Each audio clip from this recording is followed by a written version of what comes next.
that our population is growing. You can see the difference between 1989 and 2010. Whereas all of the other populations have been shrinking, the Latino population has been expanding from 24.1% to 29.1%. It's growing fast, and it's growing, it's actually going to surpass at some point. It's going to be the majority of the adult population in New York City.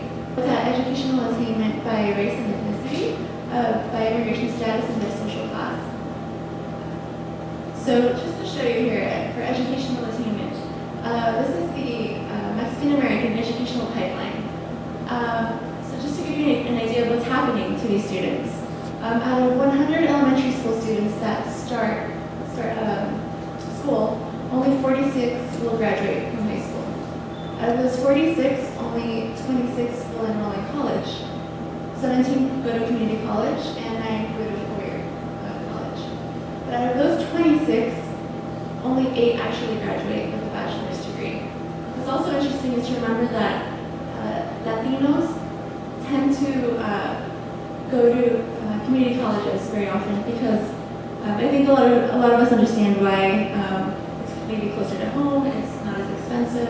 But out of most students who go to community college, very, very few will actually transfer to a four-year college.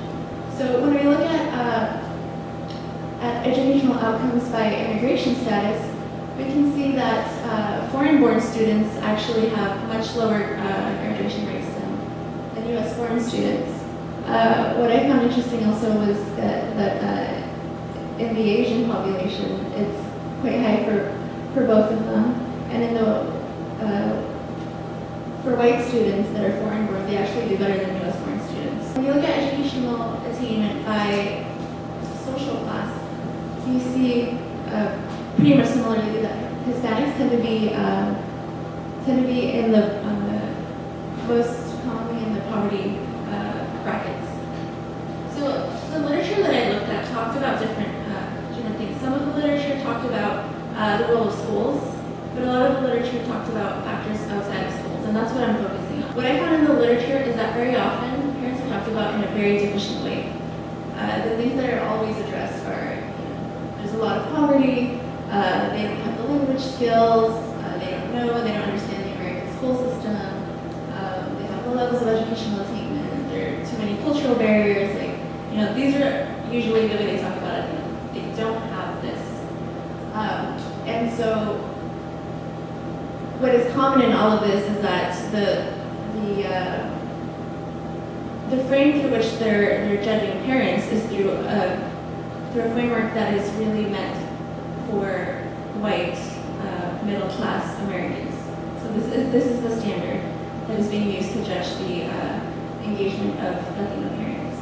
I researched by doing interviews, and I wanted to understand specifically how Latino parents perceive their involvement as influencing their children's academic performance. And of course, to identify the social and cultural wealth that Latino parents and students have in New York City. And I wanted to provide useful recommendations on how to leverage social and cultural wealth to a partnership that recently started in Brooklyn that I've been working closely with between a collaboration of community organizations and the school.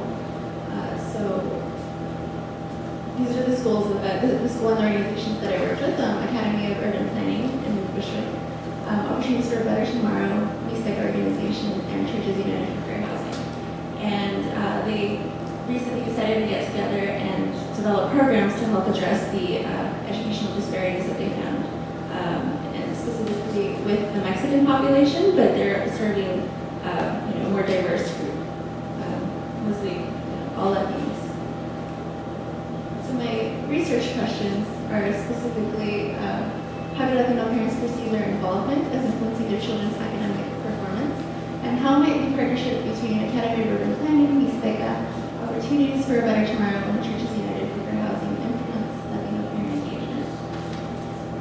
So as I mentioned, I conducted interviews. This was a pilot study, so it was very small, but I'm planning on spending some time in Bushwick specifically interviewing the parents and the students in that community. The participants that I surveyed were from the Bronx, Queens, and Brooklyn, so it was a lot more diverse. And my theoretical framework, again, I want to shift the lens from judging parents through the standards created for middle class, white students, and kind of shift that focus to Latino students.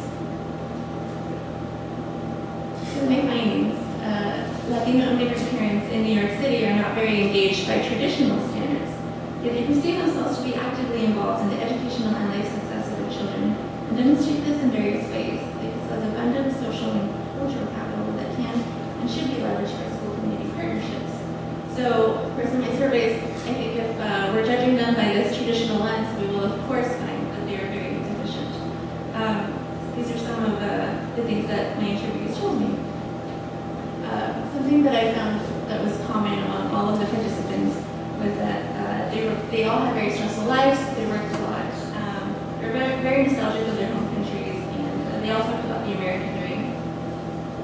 But I want to talk about the capitals that I found. So I used a framework developed by Clara Yoso, and she expands Bourdieu's social capital theory to include these 6 different types of capital that isn't valued by schools and by most people working with these students. So aspirational capital.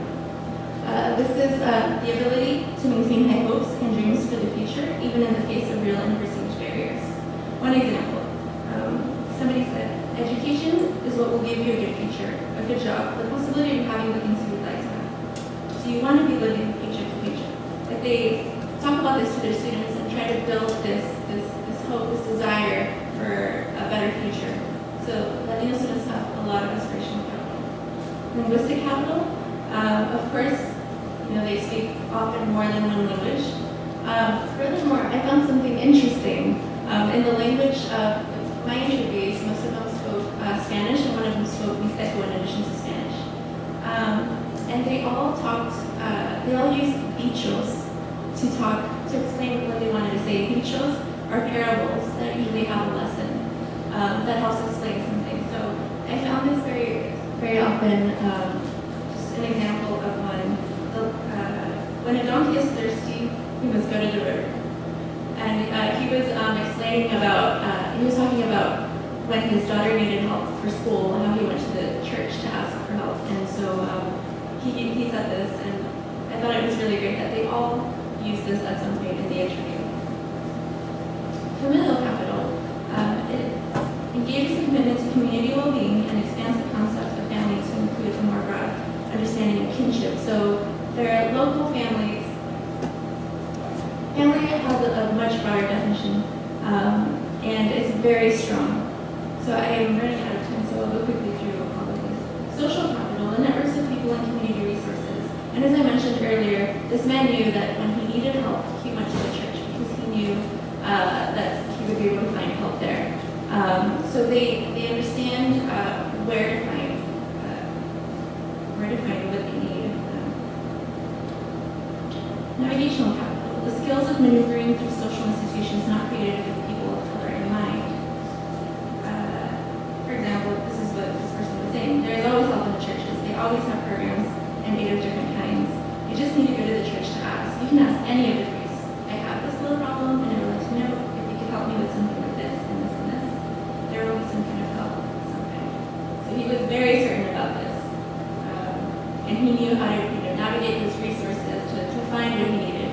Even if he didn't necessarily have the money to pay for a tutor, he was able to find somebody. Resistant capital, knowledges and skills fostered through oppositional behavior that challenges inequality. I found this, for instance, one of the students kept on talking about how she was luchando para su futuro. She kept using this word luchar, which means to fight. And she also used it in terms of her schooling, and she felt that she was luchando against the school system. Talk to the students and to the parents about those dreams, but then not just talking about it, give them the skills and help them plan for that. Help them understand what it takes to reach those dreams.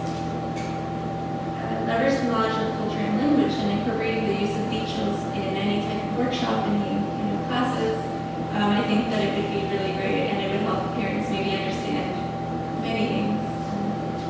promote strong community networks, and this is something that we've been working on a lot in Bushwick. We found that there isn't a very strong community network. Most of the Mexicans that I have surveyed in Bushwick have no idea where to go for any resource. They seem very secluded. And all of those resources are there, the organizations know how to reach out to them. So I think that we have to try to find ways to kind of connect the two and increase the number of Mexicans taking advantage of the resources in the community.